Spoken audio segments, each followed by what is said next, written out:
Rebecca, we need to sit down and talk. Because what do you mean it was boring? Hello friends, and welcome back to my channel. My name's Anna, and today I thought it would be fun to torture myself for your entertainment, because I have a stack of books right here with me. All of these books got a 5-star rating from me because I loved all of them. And what I'm gonna do today is I will be reading 1-star reviews of these books on Goodreads. That's probably gonna be fun for you, I hope. So how we'll do this, I will give you a quick rundown of the books, and then you can just jump to the ones that interest you most in the timestamps, or even watch all of them. Alright, the first book we're gonna do is The Unfortunate Side Effects of Heartbreak and Magic. And honestly, I think one of the reviews it has even printed on the back covers it really well. It says, "This explores the courage it takes to deal with grief and dare to love." And I feel like that's like spot on.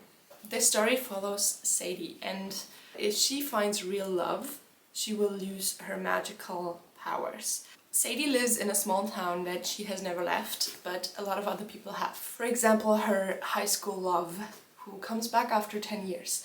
And it's a bit of a second chance romance mixed with a lot of family grief, and honestly there's a lot of heavy topics in here where I can already see that probably this is what will have put a lot of people off.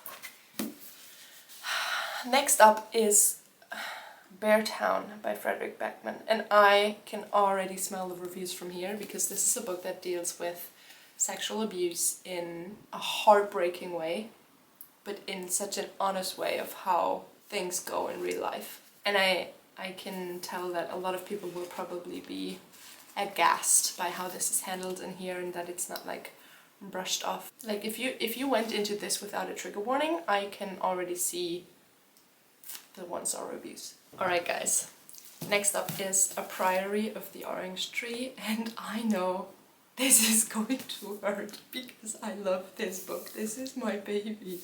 I have read this 3 times already, and every time I come out of it and I'm like, I want to live in this world. So this is a high fantasy book, and we jump between basically 3 different continents, and 2 continents are on one side of the ocean and another continent is on the other. And on the 2 continents on this side there's one type of dragon, and on the other continent there's another type of dragon. And on one side the dragons are fire-breathing monsters, and on the other side they're like elegant water dragons that are treated like gods. And we have a sapphic love story between a magician and a queen, and we jump a lot between different characters' views, and the chapters are not particularly short, and there's a complicated belief in political system that is set up, and politics plays a big role in this book. And I can already see that maybe some people don't like this. The next book on my list is Open Sea by Benjamin Myers, and on his way to the ocean he meets this lovely old lady. Well, she's not exactly lovely. He meets this old lady living in her hut and with a garden and like in the middle of the country, and they enter a weird depending and friendship teacher-student situation, but honestly this was just written so poetically, and even the teacher-student situation between our main characters, I adored this. And then the last book that we're going to talk about today is The Lord of the Rings. I specifically picked the first book here. I don't think I have to explain a lot what The Lord of the Rings is about, but basically it's a little hobbit going out into the scary wide world to destroy a ring that otherwise could destroy everything. So let's get into the reviews. Alright, the first one is just, I would have left Sadie too.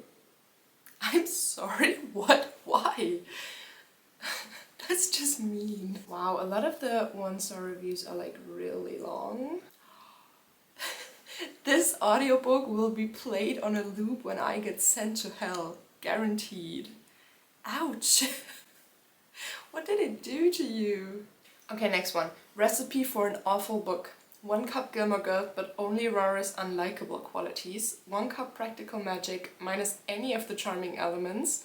Half a cup culturally appropriated magic, whitewashed and Christianized. 5 tablespoons bad unseasoned recipes. Full cast of deeply unlikable side characters. 7 half-baked plotlines. One incredibly narcissistic main character who blames everyone for everything, including leaving their small town for a while. As many nonsensical metaphors as you can possibly find. Okay, so I've read in a few reviews, some of the longer ones as well, that this was pitched as a mix of Practical Magic and Gilmore Girls, and honestly, going into the book with that pitch, I probably would have hated it.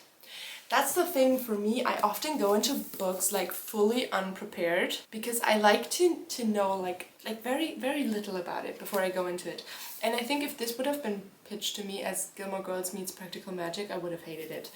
I do think there's a lot of practical magic in here, like especially the kind of magic that is being practiced, which is more of ingredients mixed with intention bring up spells, but there's no real mention of spells. And I'm a bit sad about the 5 tablespoons of bad unseasoned recipes, because what I really loved about this book, like at the end of every chapter, you get like the recipe for one of the things that were baked or cooked in the book. And I've tried 1 or 2 and I like them. So maybe I just don't have taste in books nor food. This cherry cheese pie basically, that was, for example, that was really good. I think if this had been pitched to me as Gilmore Girls meets Practical Magic, I would have been disappointed by it too. But honestly, I can see a lot of Lorelai Gilmore and Sadie. Not even Rory, but Lorelai. Well, this one reads DNF. This was my most anticipated read this fall, and I don't think I've ever felt so swindled with a book. This, to me, is a textbook example of how social media marketing of books is destroying the art form. And this again, this all comes back to the way this book was pitched and hyped up online. I think I can agree with the 1-star reviews if I would have gone into it with the same expectations. Oh wow, that one hits. I have debated whether to keep going with this one. Knowing this writer's talent, I can't. Every time I pick it up to read it, I find I have 3 to 4 pages without having retained anything. I don't care about these characters, I don't care about their dramas, I don't care about hockey, I don't care who wins, I don't care who gets cut from the team, I don't care about underlying themes or struggles or personal issues or faulty marriages or teenage culture. Well, you might just not be the target audience here, but I have to say about this. I'm not an ice hockey fan. I'm not a hockey girly at all. Like, I'm not even interested in watching Heated Rivalry, which is blowing up the internet right now. I feel like Frederick Backman had a way to write about it that even I was so drawn into the whole cult of this town that's just so reliant in their lives on this hockey team that it was everyone's focus, that it kind of became my focus too. Like, I'm still not interested in hockey after reading this, but I feel like Frederick Backman made it, like, he made hockey the air people breathe. And there it is, guys. So I feel like at least one review of this book should say, trigger warning. It's not clear when you read about this book what the subject matter is. If I'd known, I wouldn't have picked it up. It's incredibly distressing to read whether it's a trigger or not. From what I read about it, I thought it was about shooting in the woods or how the town heals from that through hockey, love and friendship. Your basic Backman book. What it's actually about is a rape of a 15-year-old girl and the town taking sides between the victim and the rapist. It was beyond horrible to read. It's also one of the worst books I've ever read. It's incredibly long-winded, goes on and on and on about how important hockey is in Beartown to the point where it's gushing over every other page. I got fed up of reading vague sentences like, the dad is still sitting in the kitchen, or a teacher is standing in a classroom, or as the boy practices on his own. I felt like I was reading some crappy fan fiction. I thought at least the ending would resolve everything and the rapist would be locked away or, as I hoped, killed. The ending is vague and rubbish, and the whole book felt like a huge waste of time designed. I don't understand how it's getting such warm reviews. Okay, so first of all, yes, if you go into this book and you have no clue what truck's coming from the left to hit you, I get that you give this 1 star because it's not an easy read, it's not an easy topic, and yes, even if it's not a trigger for you, it is unpleasant to read. For the ending not resolving it, this is a trilogy and this is only the first book in the trilogy. There's 2 more books that follow this up, so that the ending isn't perfectly tied up makes sense to me. And for the writing style, I guess that's always a personal thing, but like a lot of reviews complain about the style being a bit monotone, but I felt like that was so fitting for the scenery, because we do dive a lot into feelings, and with the town being like basically an icicle, I felt the style very appropriate to the story. Enough about Beartown. Alright, let's get into the first one.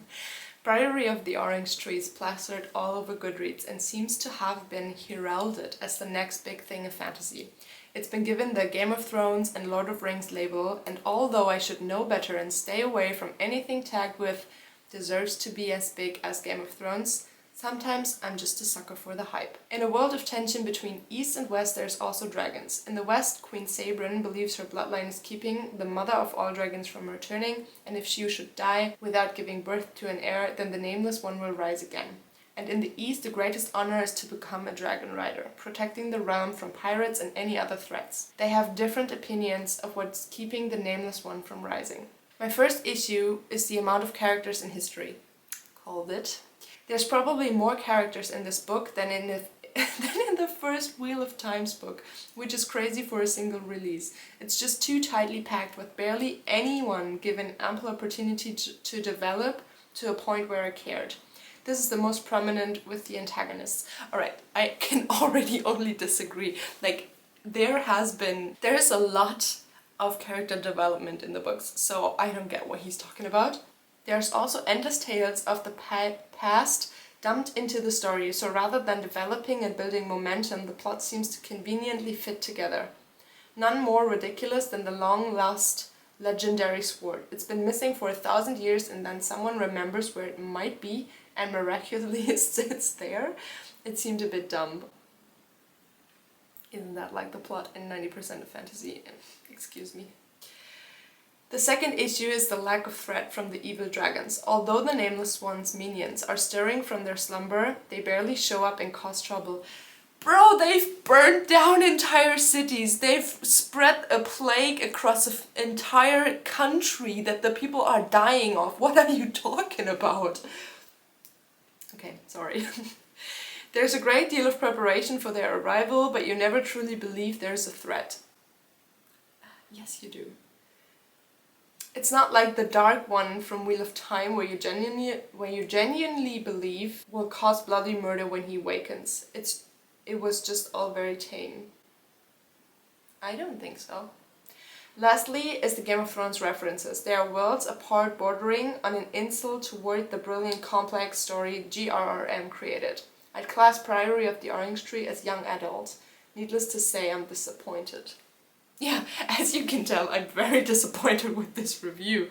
Like, what the hell, dude? Did you read the same book that I did? Alright, okay. Anyway, next one. OMG, I am so done with this book. I should have been done with it 500 pages ago. I probably wouldn't have hated it as much if I had just given up instead of pushing my way through. But after having read 800 plus pages, I am much more resentful towards this book for not being good. Boring, long and drawn out, underdeveloped, flat characters, anticlimactic, simple and trying to kick you to think it's epic by being so freaking long. Filler, filler, filler. Rebecca, we need to sit down and talk. Because what do you mean it was boring? What do you mean it was drawn out and anticlimactic? Have we read the same battles? Have we read the same finishing battle on the sea? With the Nameless One? Why are they all saying they have flat characters? I don't get it. I don't get it, guys. You know, the only thing that keeps me from like imploding with rage is to go back up and see that the 1-star reviews are just like non-existent compared to the 5-star reviews. We will move on because this is making me angry. Alright, 1-star reviews. The first one, Ruse says, definitely not the worst writing I've read, but all the worse for seeming so pleased with its overwritten self. It somehow becomes worse than plain bad by pretending to be quite good. There was no noun without an adjective, no paragraph without triple alliterations, no page without an eye roll. A clear no after 25 pages. I feel a bit tricked and insulted as a reader who took the time. Ruse, I'm so sorry. I feel so sorry for you, because if you would have given the chance for the main character to meet the old lady in the countryside, you might have decided differently. And also overwritten, like, why can't people nowadays handle when a book is actually poetic? Like, I feel like as soon as someone tries to put a bit more effort into their writing, everyone's like, this is too descriptive, this is too wannabe, you're not Shakespeare. So I've just learned the English title to the book is not Open Sea, which is just the literal translation of the German title, but the English title is The Offing. Alright. This one says, John says, "Oh dear, purple prose to extreme excess, and full of ugly prose too. Superficial worldview, superficial view of individuals' lives, self-indulgent, full of anachronisms, both geographical and culinary. This wouldn't have made it past the scrutiny of a friendly author when presented as the apprentice piece of a sixth former." Bro, what is the literary world coming to?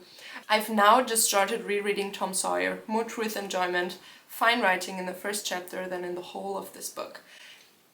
Honestly, I'm sorry, but judging by the profile pic of the reviewer, this comes from a rather old gentleman and feels like I hate every generation that came after me, because after reading beautiful prose in a book that is such an honest telling of a young man venturing into the countryside, meeting an old woman who has a conflicted past, and like they get to really talk it out, and then he goes like, nah, I'm gonna read Tom Sawyer.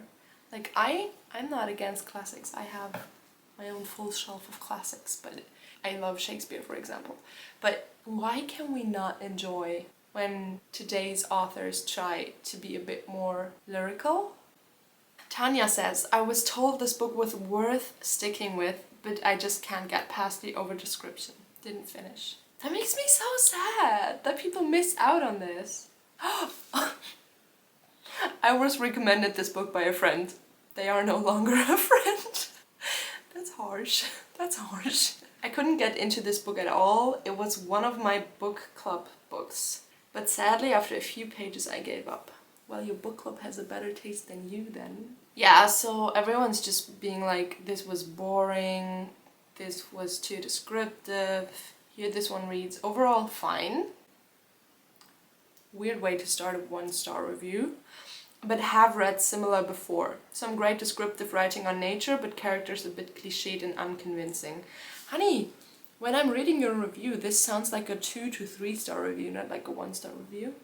But I mean, they got the spirit, I guess. Yeah, again, here, looking at the way the star reviews are trending towards the 5-star. I'm happy. First review comes from Tim. And Tim says, "I don't understand the phenomenon around the series. I find it slow, long, and boring. It's not for me." Like, I have to admit, the books are slow. They don't progress fast. And if you are used to fantasy with a very fast pace, you will probably not enjoy The Lord of the Rings. But if you can take your time, sit down with a book, drink a cup of tea, have a snack with it, and like enjoy a storyline, I think you would, like, everyone would love The Lord of the Rings if they came to it with that approach. Oh my goodness, this one says, "I hate this book." That's a strong, and like in all capital letters, we're screaming here. "I got it 3 years ago, but never got around to reading it because it seemed so boring. But since everyone loves it so much, I decided to read it. This was awful." We're screaming again. "The whole book could have been 250 pages shorter if the author had removed the stupid history references which are of no use, and if he had just written, 'They walked till they reached so-and-so place.' The characters kept walking and camping for 95% of the books. Awful, hated it." I'm so sorry that you cannot enjoy the progress of a story. I get it. They maybe could have cut short 1 or 2 nights of the walking and the camping, but at the same time, it was the build-up. The build-up was what made the then more exciting scenes really come to life, in my opinion. Someone says, "I'm so glad this is over." The end. Well, actually, it's not really over. There's like 2 more books to this, but okay. This one says, "I effing hate hobbits, and I also effing hate Gandalf." They walk and walk and walk some more and nothing happens. Why do the people not have patience anymore? And also, why is everyone hating on descriptions? Why? This is like a theme that like walks through with these books. 1.5 stars, so much description. Again, we're screaming. Kira says, I'm sad to have to say this, but this is the single most boring thing that I have ever read. And I've read Of Mice and Men 16 times. Admittedly, I'm young, I only just turned 16, and there are definitely people out there who are far more experienced in the fantasy genre and who can give a genuine in-depth review on the writing style. But I'm just going to go off of how many dribble spots have smudged the ink on my copy of FOTR from when I fell asleep. Honey, okay, this book wasn't for you, I see. I think the story should have been about Bill the pony instead. Damn, JP, you didn't like the Hobbits, I guess. This one says, I just couldn't. I'm not sure if it's the narrator that had me so bored or if the book is just not for me. The book is just not for you. Like millions of people agree that it's not the narrator. F the songs, F the weirdest fantasy words, F Sam, and F this book. Why? What did Sam ever do to you? And what did the songs do to you? The songs are great. And fantasy words, honey, you're reading the fantasy story. I can't with people, really. I can't. This one just says, I think it's in Netherlands, 10 times in slaap gevallen.